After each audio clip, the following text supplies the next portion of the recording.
دوستو، بات کر رہے ہیں اس زمزمہ توپ کی، جو کہ اس وقت آپ دیکھ رہے ہیں اور لاہور میں موجود ہے۔ یہ زمزمہ توپ احمد شاہ ابدالی کے حکم سے تیار ہوئی، اور اس کی تیاری کا جو مسئلہ تھا، جو اس وقت ضرورت تھی، وہ تھی ہندوستان کے اندر بڑھتی ہوئی مرہٹوں کی کمر کو توڑنا، یا ان کی طاقت کو توڑنا مقصود تھا۔ احمد شاہ ابدالی نے پانی پت کے میدان کے اندر یہ توپ جب اتاری، تو اس توپ کی گھن گرج اور اس کی گولہ باری سے مرہٹے تو گئے ہی گئے، ساتھ ان کے اس وقت کے حکمران، جو ان کو مرہٹے اپنے حکمران کو آج بھی پیشوا کہتے ہیں، بالاجی باجی راؤ، وہ بھی اپنی جان سے ہاتھ دھو بیٹھے تھے۔ اب مسئلہ یہ تھا کہ یہ پانی پت کی لڑائی جس موسم میں ہوئی، یہ گرمی کا موسم تھا، اور احمد شاہ ابدالی کو اپنے کیپٹل کی زیادہ فکر تھی نسبتاً یہاں کے جنگ جیتنے کے اور یہاں کے جو معاملات تھے ان کے۔ وہ جلد از جلد واپس افغانستان یعنی کابل پہنچنا چاہتا تھا۔ اس کے لیے جو خطرات تھے وہ راستے کے دریا تھے، جن کے اندر آنے والے برسات کے موسم میں پانی بڑھ جانے کی وجہ سے اگر خدا نخواستہ وہ اس ایریے میں رک جاتا، تو وہ جو کابل کے اندر اس کا کیپٹل تھا، اس کے اوپر کوئی اور قبضہ کر کے اپنی حکومت کا اعلان کر سکتا تھا۔ یہ تھا اس کا پولیٹیکلی جو اس کے اندر ایک خطرہ تھا، خوف تھا، جو یہاں سے بھاگنا چاہتا تھا، یہاں سے جانا چاہتا تھا، اور ایسے ہی ہوا، وہ بھاگا۔ دوستو، احمد شاہ ابدالی اپنے ایک معرکے کے اندر زخمی ہونے کے بعد بستر مرگ پر لیٹ جاتا ہے۔ ابھی مرا نہیں تھا کہ یہ لاہور بھنگیوں کے قبضے میں آ گیا۔ بھنگی مجموعی طور پہ پنجاب پورے کے اندر سکھوں کو کہا بھی جاتا تھا، اور سکھوں کو کہا بھی جاتا ہے، لیکن مخصوص ٹرم میں اگر بات کریں تو سکھوں کے جو مختلف گروہ تھے پورے پنجاب کے اندر، ان میں سے ایک گروہ جس کا تعلق امرتسر سے تھا، اور امرتسر کے گروہ کا جو پورے کا پورا ایک ان کا جو فوجی سٹائل تھا زندگی کا، اسے بھنگی گروہ یا بھنگی مثل گروہ مثل کہا جاتا تھا۔ اور اس کی جو لیڈرشپ تھی، جو قیادت تھی، وہ لینا سنگھ مجیٹھیا کے پاس تھی۔ اور یہ لینا سنگھ مجیٹھیا جو ہیں، یہ موجودہ جو ہمارا دیال سنگھ کالج ہے، اس مسٹر دیال سنگھ کے باپ تھے۔ لاہور پر قبضہ سے پہلے بھنگی مثل جو تھی وہ امرتسر تک محدود تھی، اور ان کا ہیڈ کوارٹر جو تھا وہ امرتسر میں تھا۔ اب جب انہوں نے لاہور پر قبضہ کر لیا،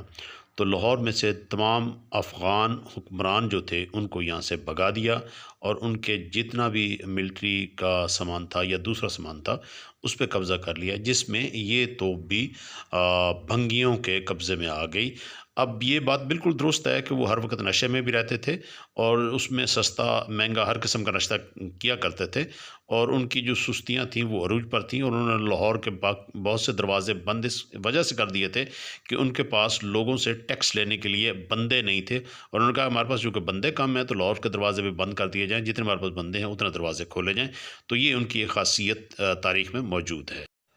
ناظرین، جب مغل بادشاہ عالمگیر فوت ہوتا ہے، تو اس کی وفات کے وقت تک پنجاب بھر میں سکھ جو تھے وہ کافی حد تک مضبوط ہو چکے تھے، اور یہ ان کی مضبوطی کی بنیادی وجہ جو تھی وہ ان کی گروہ بندی تھی۔ تب تک یہ پنجاب بھر کے مختلف چھوٹے بڑے علاقوں کے اندر کوئی 12 سے 14 گروہوں میں بٹے ہوئے تھے۔ ان گروہوں میں سے ایک گروپ کا تو ذکر کیا ہے جس کو بھنگی مثل یا بھنگی سردار کہا جاتا ہے، جن کا بنیادی تعلق جو تھا وہ امرتسر سے تھا، اور جو باقی گروہ تھے ان کا مختلف علاقوں سے تعلق تھا، اور مختلف علاقوں کی وجہ سے ان کی شاخت تھی۔ ان میں سے موجودہ گجرانوالہ، جو اس وقت ایک چھوٹی سی بستی امن آباد کے نام سے تھی، اب بھی موجود ہے امن آباد، لیکن گجرانوالہ آباد میں انہوں نے ڈیولپ کیا، ڈیزائن کیا، آباد کیا۔ تو یہ جو گجرانوالہ کی مثل تھی، اس کے مثل کے جو سربراہ تھے وہ چڑت سنگھ تھے، اور چڑت سنگھ کو سکر چکیہ مثل کا سربراہ کہا جاتا ہے، اور یہ تقریباً دریائے جہلم، دریائے چناب کا درمیانی علاقہ، دریائے سندھ کے علاقے میں ان کا اس وقت تک اثر رسوخ بلکہ کنٹرول تھا۔ انہوں نے بہت سی چھوٹی چھوٹی ریاستوں کو ہضم کر لیا تھا، اور اس پہ یہ قابض تھے۔ چڑت سنگھ نے جب یہ سنا کہ بھنگیوں نے، لینا سنگھ نے لاہور کو اپنے قبضے میں کر لیا ہے، تو اس خوشی کے موقع پر چڑت سنگھ نے بھنگی مثل کے سربراہ جو تھے لہنا سنگھ، یہ آپس میں رشتہ دار بھی تھے، مبارکباد دینے کے لیے لاہور آئے۔ لاہور میں جب مبارکباد دی تو انہوں نے کہا کہ یار اب لٹ مار دے پیسے ہیں جو کوئی سانوں بھی دیو، کوئی سانوں بھی ایسا بناؤ، اتنا بڑا علاقہ تسی قبضے کر لیا۔ تو انہوں نے اپنی طرف سے یہ ناکارہ توپ، بیکار توپ جو ہے بطور تحفے تن، بطور سزا ان کو کہے کہ اگر لے جا سکتے ہو تو یہ لے جاؤ، اس سے زیادہ ہمارے پاس کچھ نہیں ہے، نہ ساڑھے رنگ بھنگ پا۔ یوں یہ پانی پت کے میدان میں تباہی پھیرنے والی توپ لاہور سے گجرانوالہ چڑت سنگھ کے ساتھ پہنچ گئی۔ اب چڑت سنگھ جو ہے اس کے درمیان جب مختلف افغانی کمانڈروں کی، ابھی افغانی کمانڈر گراؤنڈ پہ موجود تھے، ان کی کوشش تھی کہ وہ اپنے ایریاز کو جو ہے نا ریسٹور کریں یا وہاں پہ اپنی رٹ بحال رکھیں، تو یہ توپ اس کشمکش میں ایک بار پھر جو چڑت سنگھ ہیں ان سے نکل کے افغانی کمانڈر جو چٹھا فیملی سے تھے، احمد نگر کے اور رسول نگر کے چٹھا، علی پور چٹھا کے چٹھوں کے پاس میں سے احمد نگر سے چلی گئی۔ اب احمد نگر کے جو چٹھا تھے وہ جب فوت ہوئے تو ان کی آپس میں جب لڑائیاں ہوئیں تب یہ احمد نگر سے گجرات پہنچ گئی۔ گجرات سے یہ واپس امرتسر، اور امرتسر سے واپس اسے راجہ رنجیت سنگھ جو ہے وہ لاہور لے کے آتا ہے۔ مزے کی بات یہ ہے کہ اس عرصہ کے اندر یہ توپ صرف توپ رہی ہے، استعمال نہیں ہوئی۔ دوستو، یہ توپ زمزمہ توپ جسے کہا جاتا ہے، یہ 1818 میں آخری بار استعمال ہوئی ہے، اور یہ راجہ رنجیت سنگھ نے استعمال کی ہے قلعہ کونا قاسم باغ کی جو شمالی دیوار ہے، جہاں سے آج بھی وہ دیوار ٹوٹی ہوئی ہے، وہاں پر۔ اب وہاں پہ اس کی جو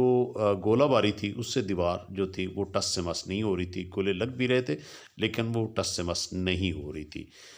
اس گولہ باری کے دوران اسی گن کی جو بائیں والی پہیہ ہے، یہ پہیہ جس ہک کے اندر فٹ ہے، یہ ٹوٹ جاتی ہے۔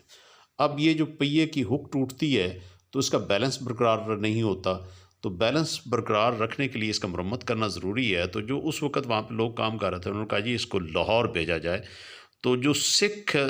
فوجی تھے انہوں نے کہا جی لاہور کیوں بھیجتے ہیں، ہم اپنے اپنے کندھے اس کے نیچے دیتے ہیں۔ اب وہ جو اس کا کندھا نیچے دے کے لوگ کھڑے ہوتے تھے، وہ گولا تو آگے جاتا تھا مگر وہ جو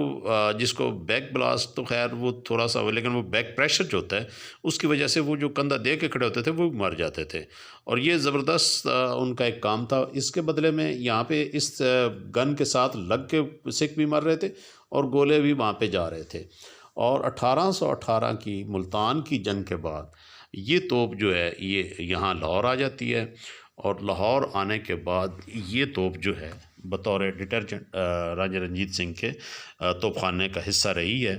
مگر بدقسمتی اس توپ کے ساتھ یہ جڑی ہوئی ہے کہ 1818 سے لے کے ان بڑھ یہ یوز نہیں ہوئی۔ راجہ رنجیت سنگھ کی وفات کے کوئی 8-10 سال بعد جب پنجاب جو ہے وہ انگریزوں کے پاس آ جاتا ہے تو انگریزوں کو جو کاٹ کباڑ تھا اس کاٹ کباڑ کے اندر یہ چیز بھی ورثے بھی ملتی ہے، تو وہ بھی اس کو ایک سائڈ پہ ہی رکھ دیتے ہیں، اس کا کوئی زیادہ احترام نہیں کرتے۔ مگر 1870 میں جب یہاں پہ اس وقت کا بادشاہ جو ہے وہ تشریف لاتا ہے ہندوستان میں، اور وہ لاہور میں بھی آتا ہے، تو اس کے لیے اس کو دوبارہ جو ہے وہ سجایا جاتا ہے۔ دوستو،